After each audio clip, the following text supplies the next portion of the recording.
Bueno, vamos con el último punto, ¿vale? Capítulo 3. Diálogo interreligioso. Cristo, vamos a ver primero una introducción. Vamos a ver Cristo contra las religiones, ¿vale? Esta es la primera postura que encontramos en la teología cristiana de las religiones. Si hacemos un poco de historia, vamos a descubrir que la actitud del cristianismo hacia otras religiones durante muchos siglos fue bastante hostil. La valoración teológica de las otras religiones la podemos resumir en la expresión de San Cipriano: fuera de la Iglesia no hay salvación. Esta expresión, que también la encontramos en Orígenes, se extendió casi literalmente. Posteriormente, la insistencia de San Agustín en la gratitud de la gracia de Dios, ¿vale? En contra de los pelagianos, que negaban la transmisión del pecado original y sostenían que el hombre podía, por la fuerza natural de la voluntad libre, sin ayuda necesaria de la gracia de Dios, podían llevar una vida moralmente buena, ¿vale? Vino a ponerse cada vez más en paralelismo con la escasez de la misma, ¿vale? Y su confinamiento dentro de la Iglesia.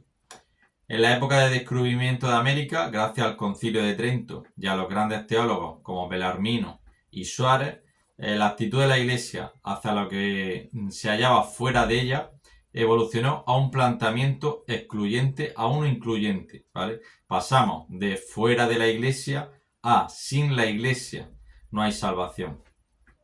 Se reconoció la existencia de la gracia salvífica más allá de los límites visibles de la Iglesia, pero dicha gracia no podía actuar sin despertar en las personas a quienes llegaba un deseo implícito, subconsciente, de convertirse en miembro de la Iglesia Católica, ¿vale? Esto es el primer punto: Cristo contra las religiones. Ahora vamos a ver un segundo punto. Hay una evolución: Cristo dentro de las religiones. Cristo dentro de las religiones. Una segunda postura es la que representa Karl Rahner y su tesis acerca de los cristianos anónimos. Si los cristianos proclamamos la voluntad salvífica universal de Dios, debemos afirmar también que Dios ofrece su gracia salvífica a todo ser humano. Desde el punto de vista antropológico y por razón de la naturaleza esencialmente sociocultural del hombre, la oferta de la gracia que hace Dios tanto al cristianismo como al hinduismo ha de ser eclesial, es decir, integrada en alguna forma de vida sociocultural. Rahner piensa que las religiones del mundo proporcionan esta mediación eclesial a la gracia salvífica universal. Sin embargo, desde un punto de vista cristológico, los cristianos deben afirmar algo más acerca de la gracia.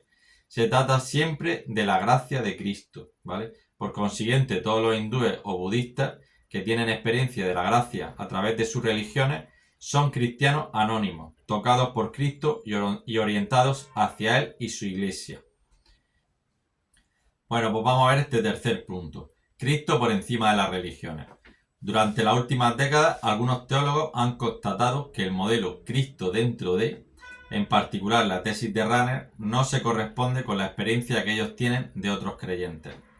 Estos teólogos no perciben en las religiones ni una presencia oculta de Cristo, ni tampoco una subconsciente búsqueda de un Salvador absoluto en Jesús.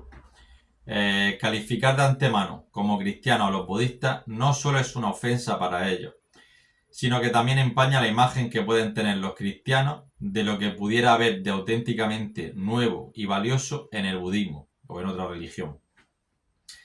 Según este modo de ver el problema, no es necesario que Cristo esté presente en esas religiones para que puedan ser válidas. Esta perspectiva busca aceptar a las otras religiones como vías independientes de salvación. Por consiguiente, Cristo no sería causa constitutiva de la gracia salvífica, ni la Iglesia sería necesaria para la salvación.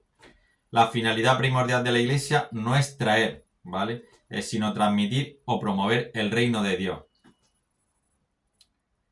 Los hombres esperan que las diversas religiones, la respuesta es lo que llamamos, lo de antes, es lo que llamamos el proselitismo, ¿vale?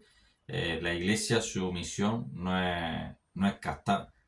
La Iglesia, su misión, nuestra misión es primero cada uno conocer el amor que Dios te tiene, llenarte de ese amor y luego evangelizar, transmitirlo. Pero cualquier religión o cualquier grupo que lo que se dedique sea al proselitismo, a captar adeptos para esa religión o para ese grupo, cuidado con eso. Los hombres esperan de las diversas religiones la respuesta a los enigmas de la condición humana, ¿vale? Que hoy como ayer conmueven profundamente los corazones del hombre. La Iglesia Católica no rechaza nada de lo que en estas religiones hay de verdadero y de santo. Eso es bonito también. Considera con sincero respeto los modos de obrar y vivir, los preceptos y doctrinas que aunque puedan discrepar en muchos de los que ella profesa y enseña, no pocas veces reflejan un destello de aquella verdad que ilumina a todos los hombres. Por lo general, en las religiones siempre vemos unos principios fundamentales, ¿vale? Que es luchar por la paz, luchar por la unidad. Todo eso es importante. Pero anuncia y tiene la obligación de anunciar constantemente a Cristo, que es el camino, la verdad y la vida. Eso es lo que los cristianos debemos hacer. Por consiguiente, exhorta a sus hijos a que mediante el diálogo y la colaboración con los adeptos de otras religiones reconozcan, guarden y promuevan los bienes espirituales y morales. Bueno, pues para lograr un mayor éxito en el diálogo interreligioso es necesario que se cumplan las siguientes características. Interior. Para el diálogo es importante que se parta del corazón del hombre, ¿vale? Y que el acto que realicemos sea verdaderamente personal. En este diálogo no debemos mirar solo hacia atrás, sino hacia arriba, hacia lo trascendente, hacia el lado y hacia adelante, para ver a los otros también, ¿vale? En este sentido, el diálogo es plegaria y comunión. Humilde. El diálogo religioso exige magnanimidad y serenidad.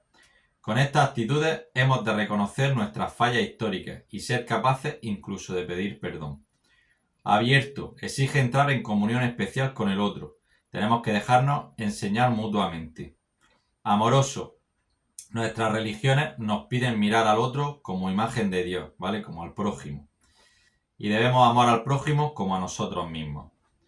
Profundo. Este diálogo no debe ser solo tolerancia y simpatía, que nos mantiene en la superficialidad. El sentido de la vida, el fin de esta, la verdad, han de ser temas de preocupación mutua. Crítico. La autocrítica religiosa nos ayuda a purificarnos y perfeccionarnos especialmente en la praxis religiosa. También tenemos que estar dispuestos a escuchar las críticas de los demás. Reconciliador. Nuestras actuaciones históricas no siempre han sido las mejores. Tenemos que estar dispuestos a que algunos hechos no vuelvan a repetirse. Centrándonos en el personaje de Abraham como diálogo interreligioso, Abraham es un personaje muy destacado en los libros sagrados de las tres religiones monoteístas. En la Biblia hebrea, los judíos lo consideran el patriarca por excelencia. En la Biblia de los católicos, es el padre de una larga tradición que llega hasta el Nuevo Testamento. En el Corán, los musulmanes lo veneran, junto a Noé, David y José, como uno de los profetas de Alá.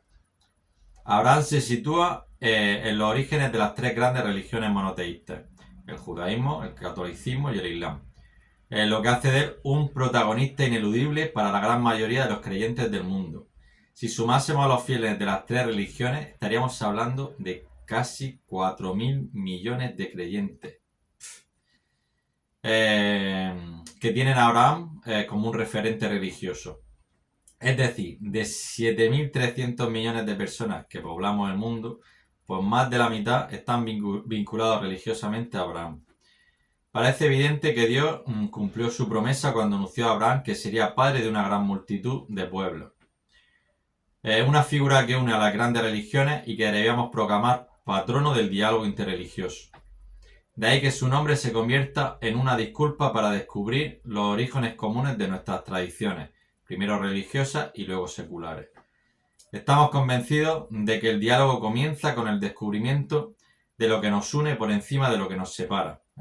Esto es frase del Papa Francisco, clave, ¿vale? Centrarse más en lo que nos une, no en lo que nos separa, en todas las religiones y en todos los ámbitos. Es la forma de empezar a trabajar, es lo que nos une.